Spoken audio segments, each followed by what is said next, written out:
Hey everyone, today I'll be covering a feature that was not mentioned in the Summer 2020 Clash update, where essentially they added a feature where your base, if inactive for 90 days, will start upgrading itself. So I heard a rumor about this on a forum I visit for the game, and I even saw someone upload some bad footage of their base essentially upgrading themselves when they logged into it after the update because it was inactive so long. So this has been confirmed by Supercell, but what I decided to do when I heard about this was I got one of my friends to log into one of his old accounts. He hasn't logged into in 90 days. So I'm just going to go ahead and show you what happens when you don't log into your base for 90 days, and I'm going to explain in more detail because after this was found out, Supercell did mention it and did cover some more specifics about it, but this was not in the patch notes or the update notes if you were to read them, so I'm going to go ahead and roll this and show you guys. So you notice the screen's kind of dimmed and your icons aren't around, and all this, I guess dialogue kind of pops up. That wasn't previously there. So what they do is they have you attack your own base for whatever reason, and you can't really lose. As you'll notice here, my friend drops all his balloons, and then wait a couple seconds, and you'll notice the balloons reappear on the screen. So essentially, it's impossible to fail against your own base, and they have you 3-starred, I guess. And then you notice, look, he has 6 more balloons now.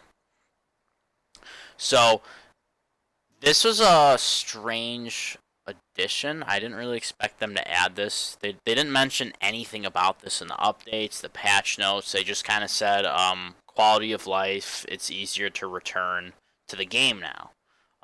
They said a better experience for returning players. I think is what they said, something like that, and they kind of left it at that. And this is one of the things that they confirmed what they mean about this. Also, loot carts, I think.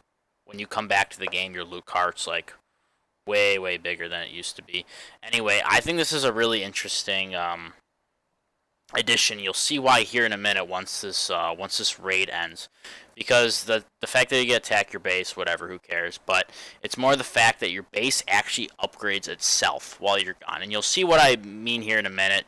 Just after this raid ends, but essentially your base just starts upgrading.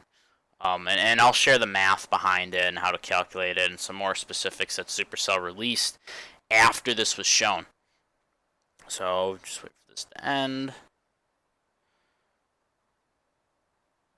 Then there's some dialogue no one cares about. And sorry for the big dot on top of the screen. I got this video from my friend. So, you know.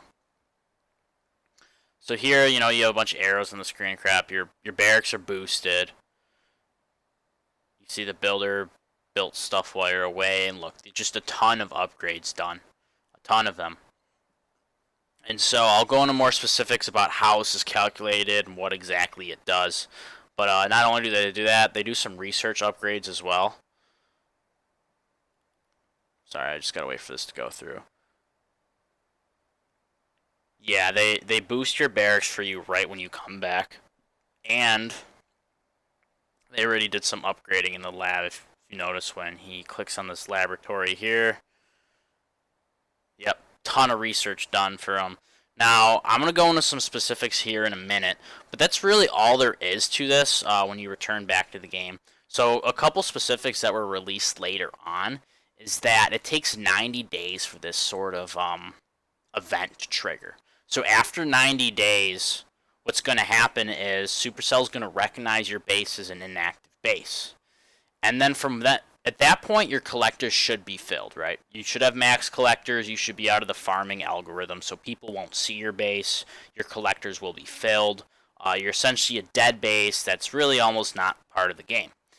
What happens after that is, I believe, according to Darian, one of the devs, the head devs for Clash, the total value of upgraded items you gain from this is about half of what you actually get from just regularly emptying your collectors, right? So if you collect 200,000 a day, your base will collect 100,000 a day and add that to a sort of upgrade pool. And then they'll just kind of upgrade whatever the builder determines. Whatever the builder says, hey, This is next to upgrade if you click on that little eye icon by the builder. Um, and it's just going to start upgrading things. Now, a couple things this won't do. So when people started hearing about this, they were worried about engineered bases, because if you don't know what engineered bases are, they're essentially bases where you kind of manipulate your defensive war weight by not dropping any like big defenses. So for an example, you'd maybe rush Town Hall 11, but you wouldn't build any Infernos or Eagle artillery. And so what this does is it gives you a really strong offense without having any defense, and it can be very effective at winning wars and kind of manipulating war matchmaking.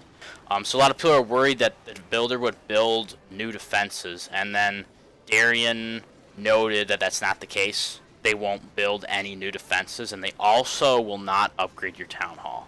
So if you're a Town Hall 8 and your only defense is one cannon, you're going to come back online to a max Town Hall 8 cannon with kind of max everything else. One more note is that this event can only happen once a year. So if you don't log on for 90 days, log back on, and then don't log on for another 90 days, this event will not happen again.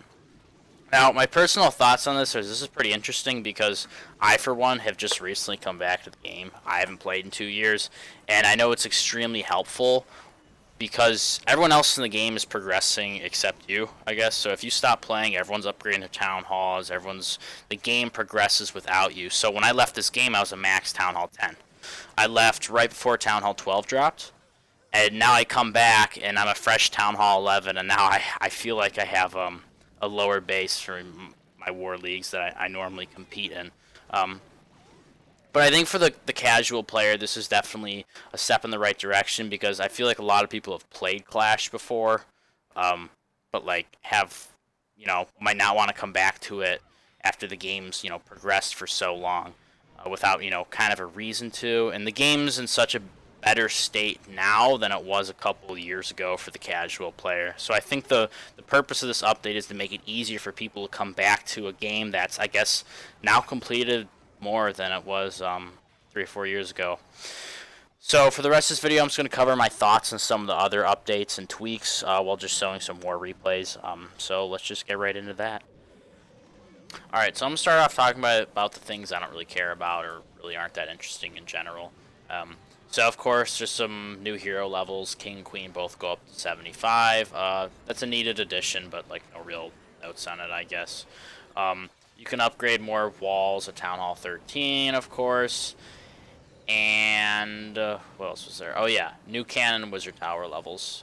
So those things, nothing noteworthy. Those are just kind of part of the game progressing and allowing those max players to kind of like do some stuff. Now, other thoughts onto all the troops they added. So the headhunter's interesting, not because it's all that useful on offense. I've seen it used in some like some mass hog hits where you throw in some hogs and then behind them are the headhunters, so you don't really have to worry about heroes because the thing stopping mass hogs normally, like a mass hog hit, is just the fact that you have to kill a queen and have good pathing. So if a base already has good hog pathing for you, you can pretty much just throw the hogs in with the headhunter behind it and triple. So I've seen that up somewhere. I think it's more interesting on defense though. We're in a big queen charge meta, so seeing headhunters in the CC might be interesting. I haven't really done any testing on them or seen them anywhere, but if someone's queen charging and 4 or 5 headhunters come out, I'll tell you what, those things shred them in seconds. So it might be interesting to see how that maybe changes. Maybe people bring an extra freeze or bring a zap if they know there's a bunch of headhunters in the CC instead of a poison. But it'll definitely be interesting. Other interesting CC troops. So Inferno Dragon's one of the new super troops. Now, I've used these. They don't really seem that useful on offense. Maybe in very specific situations they might be usable. But what's going to be interesting is to, again, see these in the clan castle. Because, again, we're in a queen charge meta.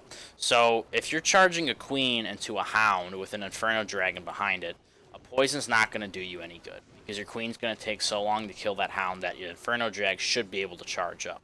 So I'm curious as to how that may play out. Again, I haven't tested it, but it might be interesting to look at. Other than that, these Inferno Dragons, they're pretty cool, but they're not really useful. Super Witch, I just hate witches. I'm not going to touch that because I'm going to go on a rant, but I'm not going to do that. Now, the one I find most interesting is how they changed the lightning. So if you don't know, the lightning now takes one spell space. It's a smaller AoE, so it's more like the zap in CR, where it does a little bit of damage to a small area. But what this does is now that it's one space, it makes it a lot more viable. So I've seen it, people take out 2 air defenses with like 3 zap spells, and I've seen people do some drag hits at Town Hall 11 where they're zapping a couple air defenses, or even zapping like Eagles and Clan Castles. So I'm sure some good players are going to find a way to put that to use. And what's interesting is now it's going to become part of the meta. I mean, you're not going to see it every raid, but you're going to see it now and then. I think that's interesting. I like it when the meta is very diverse, not just when you see like 1 or 2 of the same compositions. I think we're going to see kind of a comeback of some air attacks with this, especially like drag hits. So it'll be interesting. And that's really it for the update. I thought it was a good update. Honestly, I feel like they're going to have something really good for us coming up soon. But for now, I'm pretty happy with what I saw. Anyway, thanks for watching, guys.